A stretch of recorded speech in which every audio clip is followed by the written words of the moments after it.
پہلا سوال یہ پوچھا گیا ہے کہ مالداروں سے رشوت لے کر غریبوں کو دینا کیسا ہے؟ کیا کوئی آفیسر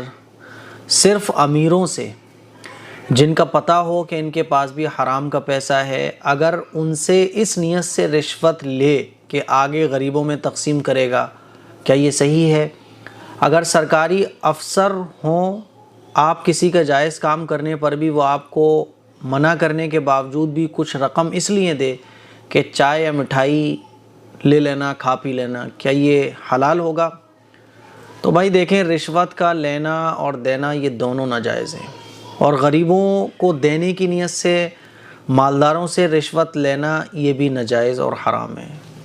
دوسروں کی زندگی بنانے کے لیے آپ اپنی آخرت برباد مت کرو، ٹھیک ہے نا؟ تو رشوت چاہے جس نیت سے لی جائے، رشوت لینا جائز نہیں ہے، حرام ہے، ٹھیک ہے؟ رہی بات یہ کہ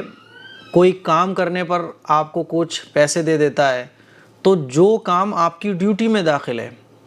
مثال کے طور پہ آپ کوئی افسر ہیں، تو آپ کی ڈیوٹی ہے 11 سے لے کے 5 بجے تک، ٹھیک ہے؟ اور آپ ڈیوٹی میں جو کام کرتے ہیں، یعنی جو کام آپ کرتے ہیں نا، وہ آپ کی ڈیوٹی میں داخل ہے، تو پھر آپ کسی سے پیسے نہیں لے سکتے، اور کوئی زبردستی دے رہا ہے تو آپ منع کر دو، یہ پیسے لینا درست نہیں ہوگا، بچنا چاہیے، ٹھیک ہے نا؟ تو اس طرح سے رشوت لینا اور پھر غریبوں کو دینا یہ بھی درست نہیں ہے، اور آپ کا کوئی کام ڈیوٹی میں داخل ہے اور اس کام کو کرنے پر آپ کو کچھ پیسے کوئی دے کے جا رہا ہے،